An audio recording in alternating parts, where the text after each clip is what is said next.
What's up, everybody? This is Moose, Brian, and Jake here. We're from OccupyFantasy.com. Jake is also part of MMA DFS.com. Here to talk about some UFC DFS picks and lineup advice for Whittaker and Gastelum, and on FanDuel and DraftKings. So let's jump right into it. What's going on, Jake? And I know we talked about it before, but what's your first overall thought about this slate, I guess, besides Romanov? Yeah, I mean, that's definitely the first thought. Like, when I looked at the slate, a couple weeks ago, I was like, oh, baby, we get Espino and Romanov? Like, I mean, that doesn't even matter who else is on the slate. Like, that's it. But it's an interesting one. I feel like we have a few kind of under-the-radar fights, but the main event is probably going to be kind of boring and low-scoring. So, I don't know. It's basically the Romanov-Espino show. Definitely, yeah. And I know, Brian, Romanov is one of your favorite fighters, so it should be fun for you, right? I know, to be honest, he's going to be so popular that I don't think I could actually match the field on him. So I actually be rooting for a lower scoring fight. I just want to see a good fight. And like Jake said, the main event could be very interesting depending on what you're rooting for later. There's been many times where we've gone into the main event and we need a low scoring outcome, and shout out Derek Lewis, we get it sometimes.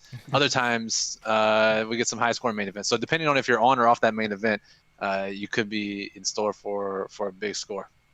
Absolutely, yeah. So, again, guys, we're here to talk about some UFC picks for the UFC fight tonight. If you have any questions, definitely go ahead and ask. If you're watching this replay and it's almost locked, go ahead and comment. We'll try and get to your questions before lock. So, I know, Brian, you just kind of mentioned talk about the main event. But Jake, I'll kick it back over to you. What's your kind of like your thought process, your analysis on that main fight? I know you do a lot of the fight write-ups for MMADFS.com, so kind of take me through the main event tonight. Yeah, so we got Robert Whittaker taking on Kelvin Gastelum. Whittaker he's won 11 of his last 12 fights. The one loss came against Adesanya in a decision. That was a round 2 KO.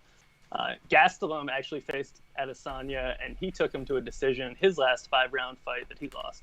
So both these guys are kind of low volume. Gastelum's coming off his first win in his last 4 fights, and he landed 33% of his career takedowns in that one fight, which accounted for a little under 7% of his total career fight time. Which Jake not salty at all, by the way. I'm still on tilt. I was way down on Gastelum. Brian liked him last time, and I gave him a lot of shit for liking him, and then he has a career performance, it's like 6 takedowns. It's such a joke, but so now he's coming in. He's super cheap on DraftKings. He's actually pretty cheap on FanDuel as well. Normally the underdog over there is like $17, whereas today he's only $15. So I would say Gastelum is more in play based on price. Both these guys they don't have huge floors, but they probably have similar ceilings. Whittaker has not scored well ever unless he gets a round 1 or round 2 KO. And Gastelum has never been KO'd. So, I mean, it's definitely a tough spot. And Whittaker hasn't subbed anyone in 10 years. So, I mean, at his price, it's going to be hard to return value. But Gastelum, I guess if Gastelum wins, decent shot that he ends up in the optimal, but I don't think it's a lock. I would say maybe like 2/3 of the time. Me and Brian were arguing earlier. He was thinking higher, but somewhere in that range. So 20 to 30% of the time, Gastelum's in the optimal here. But I don't know. I would say overall, this is one that you can definitely fade and have. I'm treating it more like a 3-round fight opposed to a 5-round fight from an exposure standpoint. It's funny you say that, Jake, because I don't know if we were arguing, but was more so trying to figure out the answer. And right. When we were initially talking, I was on the side that this main event isn't that fadeable. I think we'll see more action than we normally do. But then I just finished my lineups right before we went live, and I pretty much treated it like a 5-round, about like a 3-round fight. So right in line with what you said. It's definitely interesting. There's so many other potential high scorers on the slate, Moose, that I think that it's not a main event that you have to jam in every lineup. Yeah, and our model shows that, and the way the plug's written, it shows that as well. But outside of the main event, Jake, there is some people that I would like to pick your brains on.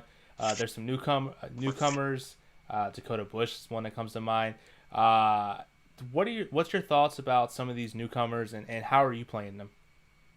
Yeah, so we got Dakota Harry Bush, and we have Lupita Lupi Godinez. So we can start with Bush. He's coming out of the LFA. His last 3 wins all came in the first round, which, that's probably going to get some people excited about him, but he hasn't really faced the toughest talent. Now he's coming out on short notice, and he's going against Austin Hubbard, who's just kind of a grinder.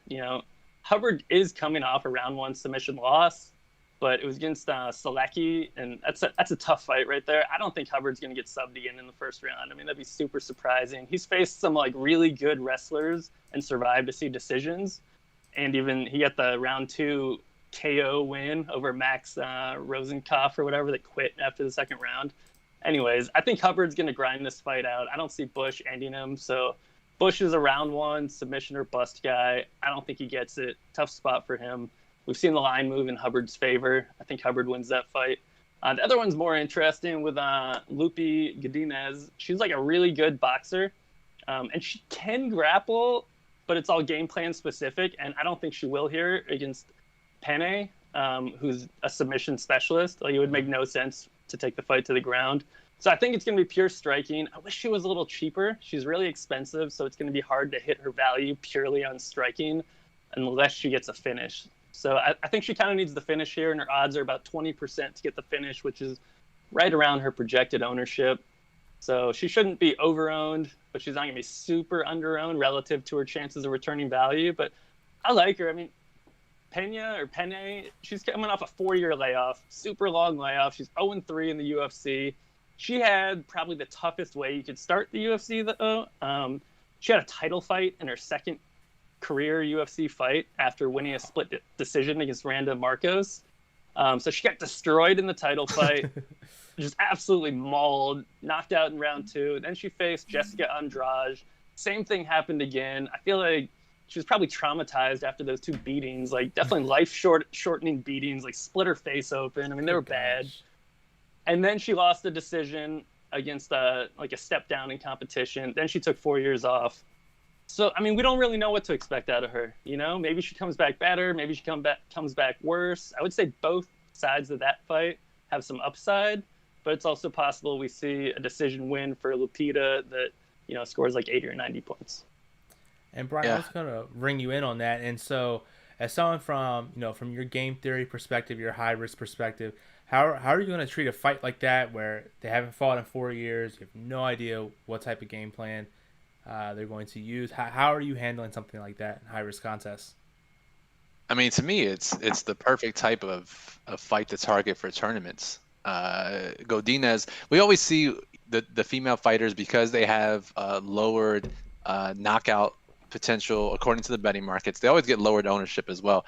And so Godinez, we see her at just 20% projected ownership on DraftKings, 29% on FanDuel, and then Penne just 14%. And for me, I'm really heavy on Godinez in this fight. Like Jake said, striker, can finish fights, can grapple if she needs to. And for me, it's the range of outcomes here is pretty wide. And I think the amount of times it lands in those range of outcomes that is a high scoring fight is way higher than what the ownership indicates. So Godinez, I'm heavy on her. And then Penne, I have more than the field too, just because, again, we don't know. She's historically faced way tougher competition than Godinez has. And Godinez has never fought in the UFC before. So it's not like she's guaranteed to come in and score really well and fight really well. So for me, it is a fight to target for tournaments. And if I had to guess, I do think Godinez gets the knockout, gets the finish. But again, wide range of outcomes here. And I do like Godinez better on FanDuel because the significant strikes count for a little more. And we know Penne, at least from her 4-year layoff before, she attempted a decent amount of takedowns per fight. So if Godinez can defend some takedowns here, rack up significant strikes, maybe get a finish, I like her on FanDuel. That's a great point. Penne went 1 of 19 on takedowns in her last 3 fights. So I just wanted to throw that in there. Perfect. Nice. Cool. Jake, I'll kick it back over to you. I know Brian said that was a fight that he likes to target. Are there any other fights we haven't talked about that you're targeting specifically for contests? Yeah, I mean, so my 2 favorite fights to target on this slate, and I'll throw in a third and fourth. My 2 favorite are the Fabinski-Meerschaert fight. I think that one is either going to be a dominating decision for Fabinski, or it's going to be a round 1 submission for Meerschaert. Not exactly a hot take. That's how all of Fabinski's fights go, but I think this one's going to be another one. The other one, we talked about Romanov, Espino. I mean, that's the one. I know the tournament play here is to be under, but it's just so hard to be super under on these guys. I mean, I can't do it. Like, I knew Brian was going to do it. I wanted to do it somewhat, just be a little bit under, and it didn't really end up happening. So I'm pretty heavy on that fight. The first fight of the night, I think it's more lopsided, but I'm going to have a decent amount of Birchak coming back from Gravely. I mean, I have so much Gravely, but I think if Birchak wins that fight, he's in the optimal, and he has a 25% chance to win the fight. So I'm going to have a healthy amount of both sides of that one. Nice. Brian, any other fights that Jake didn't mention that you're on? No, I like all those ones that Jake mentioned, and just to talk about the Romanov-Espino fight a little more. I mean, this is a fight that if they were facing any other opponent, we'd be really heavy on them. And to me, the thing is, so Romanov, we project to be the highest owned fighter on the slate, nearly 60%. He's got similar ownership as to when he faced like utter trash cans his last two fights out, and now he's fighting like at least we think a pretty good fighter. He hasn't had a ton of experience, but we think Espino's pretty good. And then Espino is going to be 33% owned against this beast of Romanov. We tweeted out from the Occupy count the other day. It's like true Spider-Man meme when looking at these two guys as far as their control time. Both guys in their two UFC fights, again against poor competition, have controlled the fight for like 80% of the time and just didn't get controlled by the opponent whatsoever.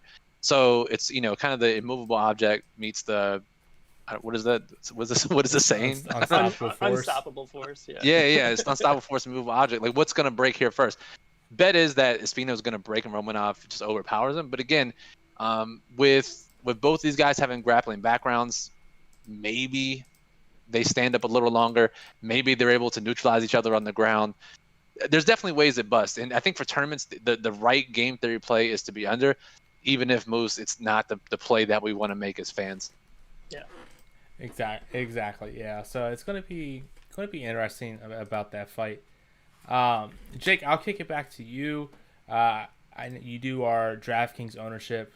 Here at Occupy, we do the FanDuel ownership. What are some of these low plays that you're targeting that you're going to be way over the field on? Yeah, so it's kind of gross on the low end side, but the guys I'm looking at are Close is one. He's been a decision machine. He's coming off a KO loss to Beneil Dariush. That one's interesting because I think that Stevens is going to be sort of popular despite being on a 4-fight losing streak, and I think Close has a decent chance of either winning a decision and scoring like 95 points at 7,800 on DraftKings, or potentially knocking him out. Like Stevens has been knocked out in 2 of his last 4 losses, and he almost got knocked out in the 3rd. And then he like came into face-offs and was like starting a bunch of shit with Close. He was like pushing him. So I think it's going to be a little extra heated, but that could also bust and end in a decision that maybe Stevens wins and then we all hate it. But so other ones I'm looking at, we talked about Godinez. I mean, she's going to be low owned. She's the best, like objectively best low owned play. Like she's actually she's probably going to win. She's going to be like 20% owned. It's just the only thing is the price is the factor there. I think Cortez and Kish are both going to be low owned. Cortez had a really tough weigh-in. She missed weight. Last person to weigh in, looked drained. I really liked her before that. And I kind of bumped her ownership down slightly after that, but not a ton because she was already not going to be super high owned. She was only 8% owned the last time she fought, but under the old rules, she didn't score as well. So we thought she was going to be more popular anyway. And then Kish, never finishes anybody, but super cheap. And if the missed weight narrative comes to fruition, maybe Kish somehow finishes this fight. Maybe she has a high volume decision. She actually looks sort of good against Sabino Mazzo last time before getting submitted in the 3rd round. So I sort of like Kish as the gross play on the slate. And then Malkoun is, we didn't talk about the Alhassan Malkoun fight as a fight to target, which we probably should have because it's the highest odds to end early on the slate. I kind of like Malkoun here. I mean, Alhassan is always overowned.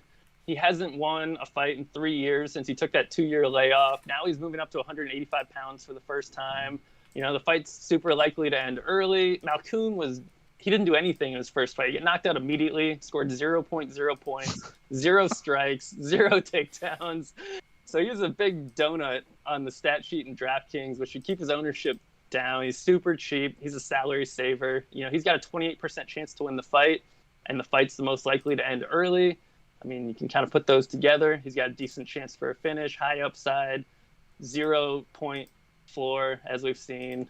And then Burchak is the other low-owned guy that he's super gross. Gravelly's going to destroy him. But if he wins, his last 3 wins have come in the first round. So, you know, like, you got to play some of them. Those are my low-owned guys.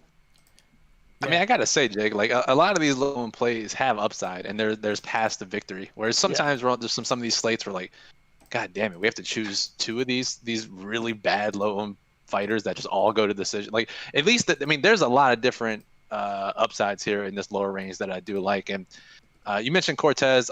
Obviously, the model likes her a lot. We liked her a lot. The weigh-in narrative is so tough, right? That we've seen time and time again. When fighters look poor subjectively and miss weight, it normally means bad things. They win less than expected. Fortunately for her, she's still a minus 335 favorite. I guess the betting markets haven't been deterred for whatever reason by her weight cut issues. But again, 18% owned. I'll take a shot there. And then you mentioned there's one more fight, the Malkoun fight, which it was so annoying last time, right? Because he just got demolished in seconds, and because he scored 0 points, he kept showing up as like the fight not having finished yet in your lineups. So every time I was scrolling through my lineups, I was like, oh shit, this lineup has 4 fighters left. It's like, no, it's 3 with a 0. Like Malkoun, and I had like 40% Malkoun that night, and it's gonna be the same tonight, right? You got against a guy who's way overowned, and Malkoun, at least from the limited tape we've seen, employs a grappling heavy game plan, which generally has scored pretty well in this new DraftKings scoring. Again, he could legit score 0 again, but if he wins at 6,900 on DraftKings, $9 on FanDuel, I mean, it's gonna be tough for him to be left out of the optimal lineup. So I think you have to play him. Just literally hold your breath for the first, literally second, until probably the first round ends. Right, totally. Yeah, pretty much there. And then Jake, just another one to get back to, because I know you do play FanDuel more than Brian. How are you tackling MVP tonight? Yeah, so I actually really like this slate for FanDuel MVP. Yes. It's kind of opposite of last week. Great slate. You know, like Whittaker's probably still going to be overowned, so perfect. My favorite low-owned MVP is Mearshart. You know, he comes in at $13. I think he's going to be a popular play. He's going to be like, I mean, who knows what you guys can look at the ownership. He's going to be way under-owned at MVP despite being a popular flex play. So that's my favorite MVP play is Mearshart. I think Romanov.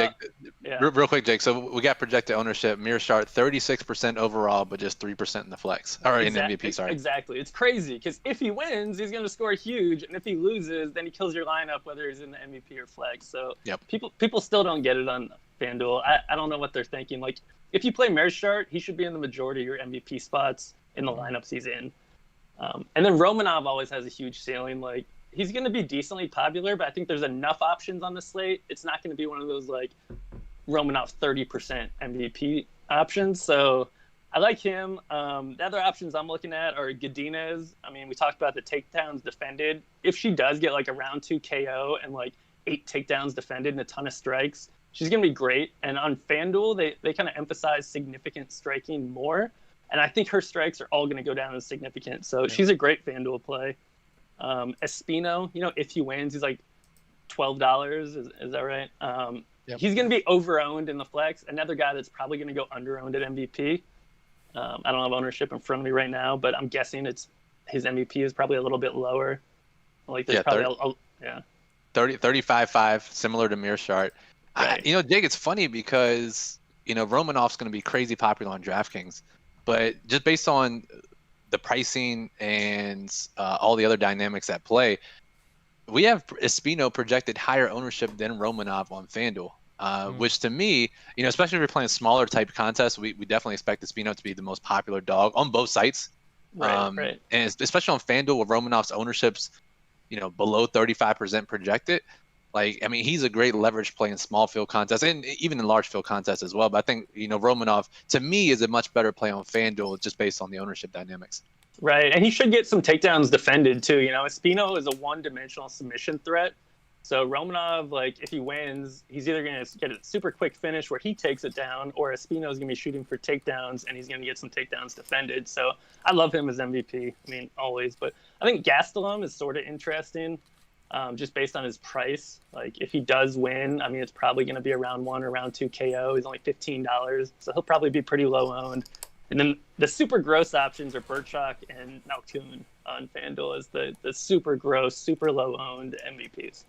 I'm not sure there's a tournament large enough for me to play either one of those guys at MVP. Super gross. Definitely super gross. So we'll be here for maybe about 5 more minutes or so, something like that. So if you have questions, now is definitely the time to ask. BNLG says the main event fight's going to go to the decision in his opinion, but Gastelum's going to score more than Whittaker. Excuse me. So I guess you're expecting Gastelum to win the fight then. So yeah. Go bet that Gastelum money line. Yep. Ryan says Dakota Bush, plug him into all your spots. You'll win a lot of exposure. Nice. Yeah, nice. I don't know, but I mean, definitely upside, Jake. Right? Like brawling definitely style. upside. Yeah, no, for sure, he's got upside. I mean, like I said, he's a round 1 or bust. If he gets the round 1 finish, I mean, he's gonna score huge. Yeah. And then Timothy says, "What's your thoughts on the Sherman fight?" If anyone Sherman is a fantastic play. No, Jake, go ahead and take this one. If you read MMADFS.com, you read Jake's write-up on this fight. It's very clear Jake is not a fan of Sherman. But I mean, the underlying point here is adding context, right? A lot of times we can look at fight records or DraftKings game logs or whatever, but Jake, it doesn't really tell the whole story for some fighters. Exactly, man. It's all about the context. Sherman, all of his wins have come against bums. He hasn't beaten anyone good. Now he's getting Arlovsky, who has over 50, pro fights. Like, Sherman's not knocking Arlovsky out. Let me just put it that way. Like, clip that for later, Moose. Clip that. Just, yeah. Clip it. That is getting clipped right now. Aspinall didn't knock Arlovsky out. There's no way Sherman is getting it done. So I think Arlovsky either gets a KO of his own because Sherman's chin isn't that good, or else he wins a decision. And Sherman's coming off a 9-month suspension for PEDs, so I think that's another element to keep in mind. And his last win came against Ike Villanueva, who I personally downgraded from hurricane status to tropical storm after his last few fights. I mean, the dude's a 205er, and he was fighting Sherman, who weighed at 253. Like, that was a joke. And before that, Sherman had been released from the UFC, and he was fighting, like, bare-knuckle boxing matches. I mean, Sherman's not good. He's a terrible fighter. His scores make him look better than he is. And at his 7,700 price tag, I think he's going to be, like, super over-owned against a guy that Arlovsky just goes to decisions. The only people to ever knock him out are, like, champions. So, and Jake, Sherman's to that point, Arlovsky, 13% ownership on DraftKings, right? If we believe that Sherman's, way overpriced, way overvalued here based on his recent performance, we think he has a pretty poor chin. I mean, Arlovsky at 13%, everyone, like you just said, decision machine, but against the worst opponent he's faced in a while. So if Arlovsky is going to get a KO, this is the spot. And at the lowest ownership we've ever seen him, I mean, obviously I'm on him, but I think he's a good time to play too.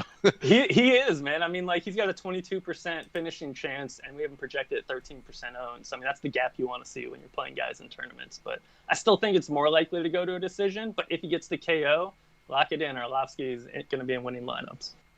Although, Moose, I will say, we got this comment in the chat. I'll take the PED user over the 42-year-old anytime. So, I mean, it's hard to argue with that. Yeah. I mean, that's a fair point. Definitely. So just a couple more minutes left. Jake, I'll kick it back to you one last time. Do you have any last lingering thoughts or anything else that you want to add before we get up out of here?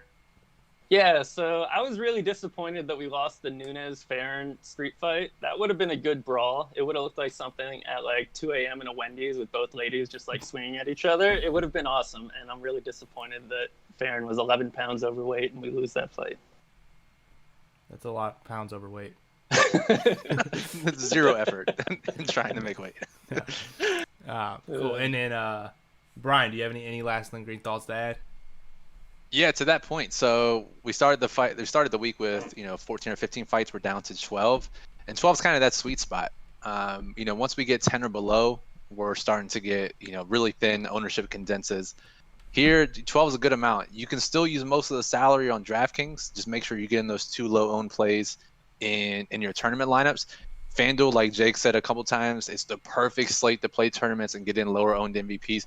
So many different fighters can be the highest scoring fighter on this slate. Like, I don't know if every single fighter can, but like almost every fighter can, and their ownership won't reflect that in the MVP spot. We're still going to see condensed ownership. Jake, before we get out of here, the one thing we didn't talk about, if people do play low risk contests, I'm playing some this week just to gear up for the what's it called, the Knockout King of the Ring on DraftKings. The first 2 rounds of that are 50-50 style, so I've been practicing my low risk lineup constructions.